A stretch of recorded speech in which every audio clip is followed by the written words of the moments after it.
Welcome to the Hirschfeld Century Podcast. I'm Katherine Eastman, the Director of Archives at the Hirschfeld Foundation. And I'm David Leopold, the Creative Director.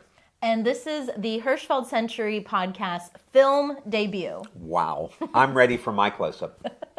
We wanted to film this episode because we have a new book that we are excited to show you, and you really do have to see it to believe it. Yes, that's exactly how I feel. This is one of those books that you can't look at online and say, I know what it's like. You really have to hold it and leaf through it, and in this case, tear the pages out of it to really understand what this book is all about. Yes, do not waste your money on a Kindle version of this book. You want to get the real thing. The real thing. And you're probably asking, what is a poster book?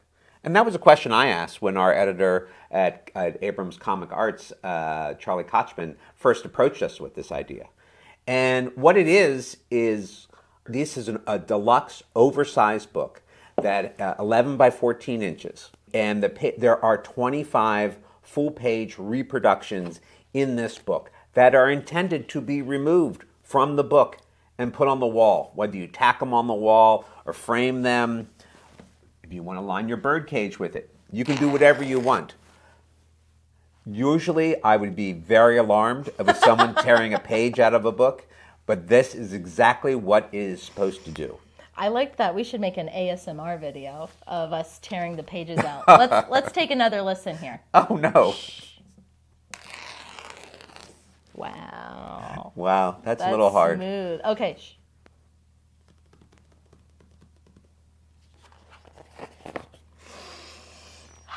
That's good. That's good. This is what I have to work with, folks. So, even though all through the design process we knew what it was, I have to admit that I really didn't get it until we got the actual first copy of this book. And then this is going to look good on a coffee table. It's going to look good on your walls. It's going to look good on your shelves. This is a great book. This is one of the more, I'm very proud of this book. And you can see on the wall behind us, these are 11 by 14 posters, so they fit right into 11 by 14 frames. You can get a whole set of them, on Amazon for not that much money. No, nothing almost. Yeah, and they look great because Hirschfelds always look great in a nice thin black frame. That's straight from the Hirschfeld Foundation. And I'm going to tell you, we have proof of concept. Okay. So in March, right when we finished the book and it was getting ready to be sent off to be printed, I got an email from the stage manager of Stephen Sondheim's old friends. The production was leaving LA, going to New York, and he was writing to say, are there any Hirschfelds of Sondheim shows that we could hang backstage? We said, buddy. Good news. You're not going to believe this. We only have 25 for you. That we just put in a book. Yes. I explained the book to him, and then, although we didn't have copies of the book yet, we made a reasonable facsimile of the full-page reproductions. And we delivered them to the theater. They did exactly this, put them in black frames like this. And when you went backstage at Stephen Sondheim's old friends, you had to run a gauntlet of 12 different Hirschfeld drawings of Sondheim shows. They were a big hit with the cast. Big hit with the cast, big hit with people who went backstage. Their pictures were taken and put in different magazines and publications. So it works. Yes. And they look great. Yeah. So this is our first poster book with Abrams. It's the first in a series. There will be more. We'll talk about that later. Right. But why Hirschfeld Sondheim? Oh, man. I have been wanting to do Hirschfeld Sondheim since almost the night that he died. I put together a spotlight feature for our website. For Stephen Sondheim. For Stephen Sondheim.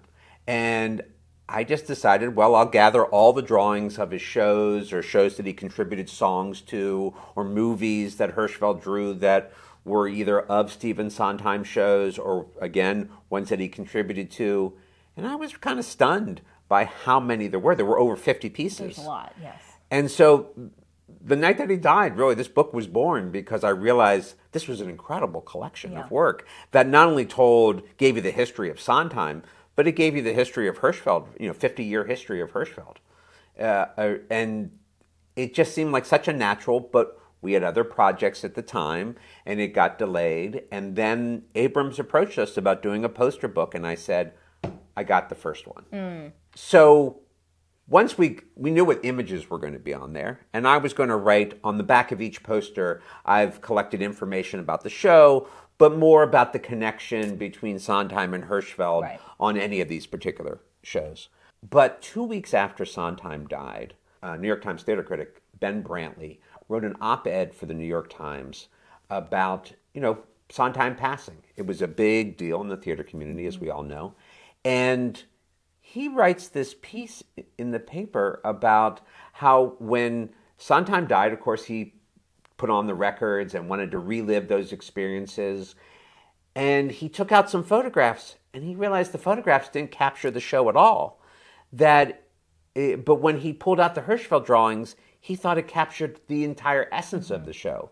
And he went on for 1,000 words about how Hirschfelds were better than photographs if you really wanted to capture the essence of the show. I felt like I could be writing this. This is exactly how I feel. So I knew right away we had text for the book. But when I sat down with Abrams, I said, oh, great news. I got a great piece by Ben Brantley. And they said, wonderful. We need a celebrity. We'd like a celebrity forward. Who would be the best person to write a forward to a book about Hirschfeld and Sondheim? And there was really only one choice. Yes. There was Bernadette Peters, and then literally anybody else. But Bernadette Peters not only was a close friend of Sondheim's, had been in some of the great shows of Sondheim, but she had been drawn by Hirschfeld for like 40 years. Wow. Numerous occasions, and she loved those as well. And we approached her, and you never know what it's going to be like when you approach a celebrity to do these things. She accepted right away and wrote up an incredible introduction within 2 weeks. I mean, this was not something that she thought, oh. She was happy to be involved. Oh, yeah. She was very... And I'm just going to read one sentence. Okay. Maybe two. From her introduction right here in the book. You can see it. It's got a full page. It's actually... That is a bonus poster page. Number 26. Bonus. Yeah. Yep. She writes, this keepsake treasure book is graced with 50 remarkable drawings, spanning Steve's most acclaimed works. I can hardly think of a better way to memorialize Steve and his art other than actually watching his show or listening to his songs. Al, in a single image, captured memorable emotion, indelibly etching our hearts and memories with Steve's artistic contributions. Says it all. There it is, the money quote. The line, just like the Lion King? Yes. The line? Okay. So, Catherine, let's face it. What's your favorite piece? What's my favorite? My favorite poster? Yeah. I'm going to go with the Angela Lansbury Gypsy image. As you may know, I am an artifact person myself. I am a collector I like art, that's fine, but I like stuff. I want the TV guides. I want the magazines. And so this Angela Lansbury and Gypsy image, we present it as, it's a real ad for the show, but we present it as a newspaper clipping, and that is just my favorite. If I was to hang one on my wall from this book, it would be the Angela Lansbury Gypsy, because we present it as an artifact. And this image, this advertisement, was used for the whole tour. There was a 24-week tour before it came to Broadway. Oh, wow. It had premiered in London, and then it did a 24-week tour of America, and then came to Broadway. And this ad is for the final 6 weeks on Broadway. Wow. And she had been using this for, at that point, more than 6 months. Wow. I mean, so it's really great. My favorite piece, I think Pacific Overtures. Oh, that is a classic, David. I was trying to find that connection between Sondheim and Hirschfeld. And I was reading his book, Finishing the Hat, and he talks about having this epiphany going into the Metropolitan Museum of Art right when he was working on this show, looking at a trifold Japanese screen. And what really struck him is how little that was on that screen, and yet it was so powerful, where he learned that, he had always learned that less is more, and what you leave out is as important as what you put in. But now he understood that intellectually, but now he was experiencing it emotionally. It sounds like he should have looked at more Hirschfeld drawings. Yes. He might have come to that conclusion sooner. Well, and that is the point I make. Yeah. Hirschfeld had had a similar epiphany. With the Japanese art. Right, 50 years earlier with Japanese woodcuts. And, if you asked Hirschfeld who his favorite artists were or his most influential artists, he would say Utamaro or Hokusai, the great Japanese woodblock artists. Yeah, what a great point. And what is also, I think, really amazing, because I just love the connections, is in the fall of 1975, Hirschfeld was invited to Japan and to draw Kabuki theater. And he came back and he did the Kabuki series, 12 prints.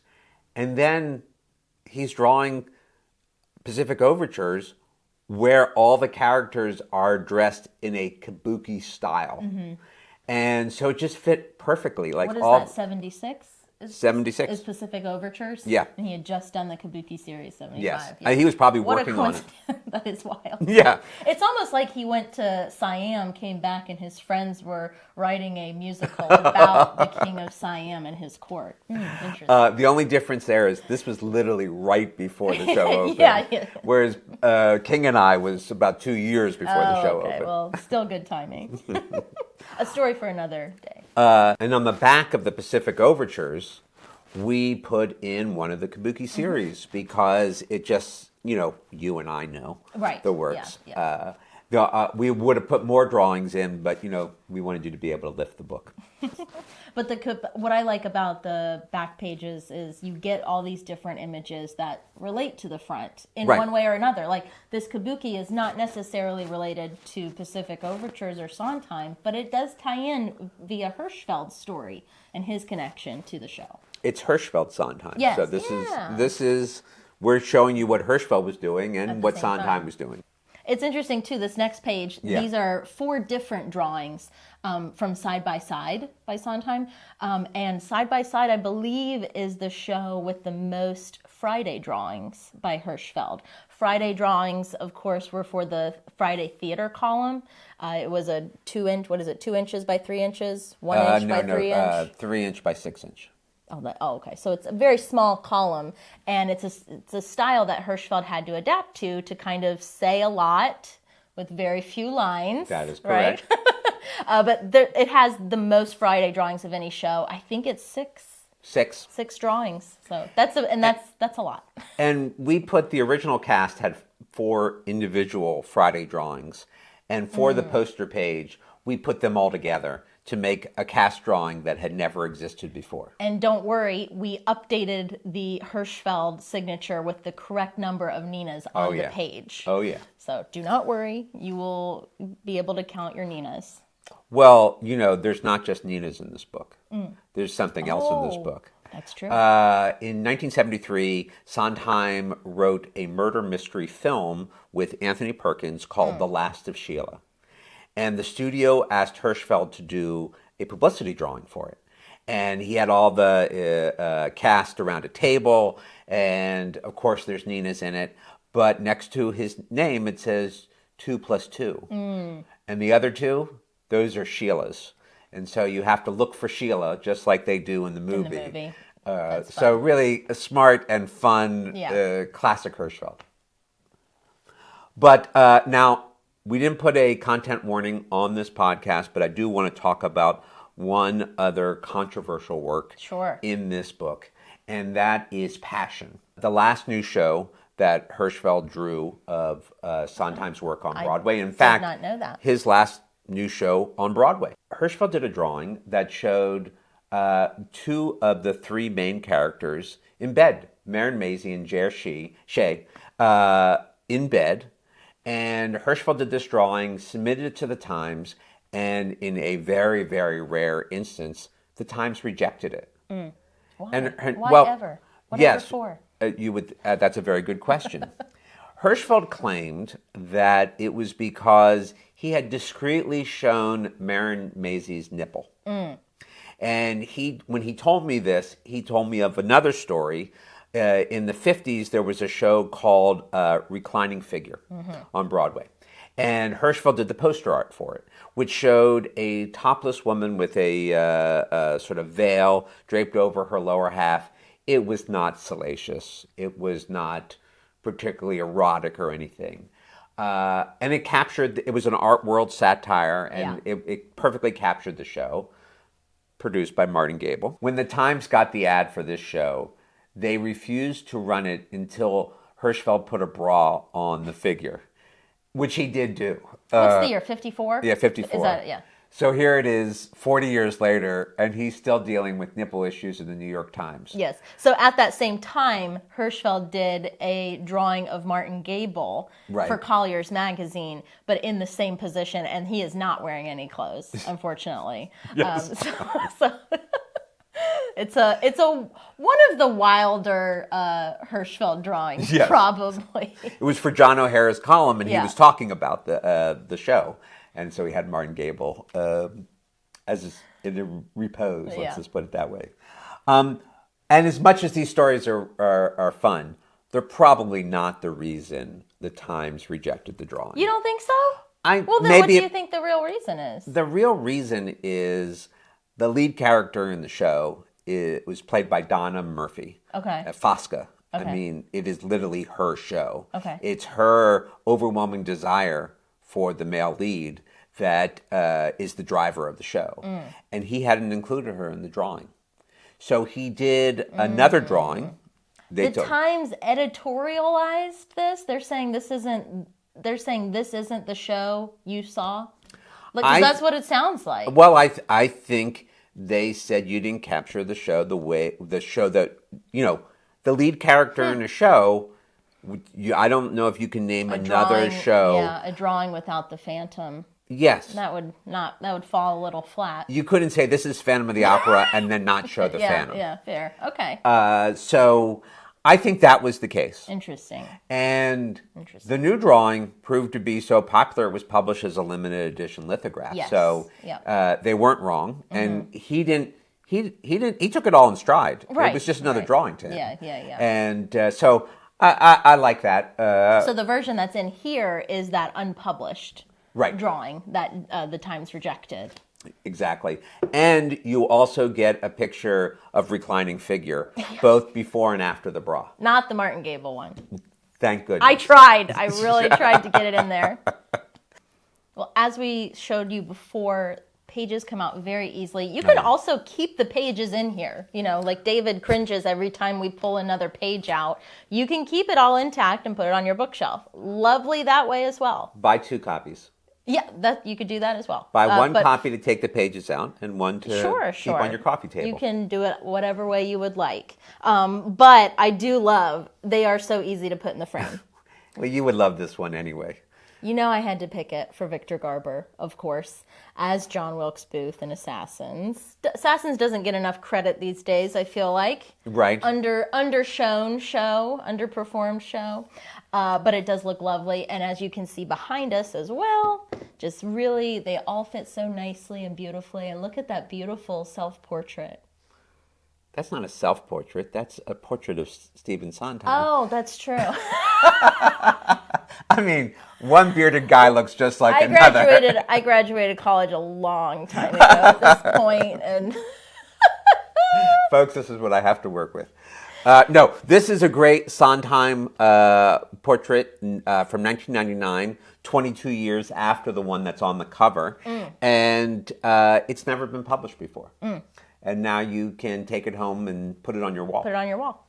You can buy the book wherever you get books, but it's also available on our shop. If you buy it on our shop, not only will David sign it for you, I will package it for you. And I will ship the book out to you. Personally. Oh my God. So if that's not reason enough to get it from Hirschfeld Foundation shop.org, I don't know what is. Here's a better reason. When you buy the book or anything from Hirschfeld Foundation shop.org, you are directly supporting the foundation and our mission of promoting theater and supporting performing arts organizations all across the country. That's actually the most important reason to purchase from our shop. You're supporting us. As I said before, this is the first in a series of poster books that we'll be doing with Abrams Comic Arts.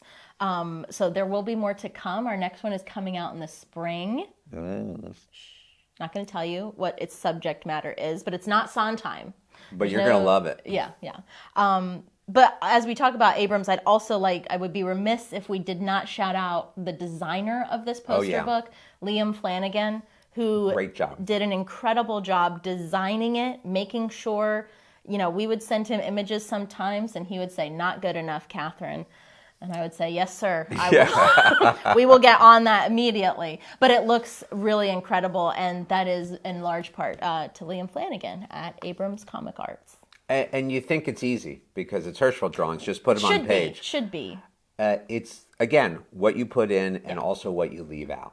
Yeah. And he made great choices and really laid out everything beautifully. So each page is a treasure to look at. Mm-hmm. Even the backs of the poster pages are great. Oh, the backs they're wonderful because they are so well designed. Some of my favorite parts because I wrote them.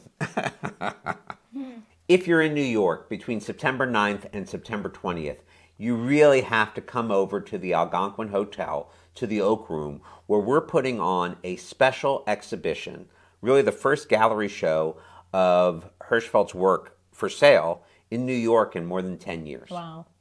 And we're going to have over 100 pieces in the Oak Room. Oh, my gosh. Drawings and prints. There's going to be a special Sondheim section, but there are some really incredible original drawings in this show. Mm-hmm. Some real classics, as well as some prints. There's a picture of Phantom of the Opera you've never seen before. Oh, yeah. That one is worth coming to see. Alone. Yeah. That one alone. Yeah. But one of the great Sondheim pieces that's going to be there is this portrait right here. A very small edition of lithographs, 4 of them, were printed in 2020. And he agreed to sign only 4 of them. That's why there's only 4. If you're so inclined, you'll be able to go home with it. We're actually going to be offering it for sale for the first time to support our mission. And you should come, if to see nothing else, you should come to see that. But there's going to be so many things there you're going to want to come and see. And if you haven't bought a book from us already, you can come there and get a signed copy. True. So you should come September 9th through 20th at the Algonquin Hotel's Oak Room from 12 to 7 every day. And also this fall, we're going to have shows in Pennsylvania and California as well. So if you're not in New York, but you're closer to PA or California, you're in luck. There'll be different Hirschfeld shows. And we're also going to be doing a lot of Hirschfeld Sondheim book events. Oh, yeah. So keep an eye out on our social media and your emails, if you're on our email list, to get updates on those book events as well.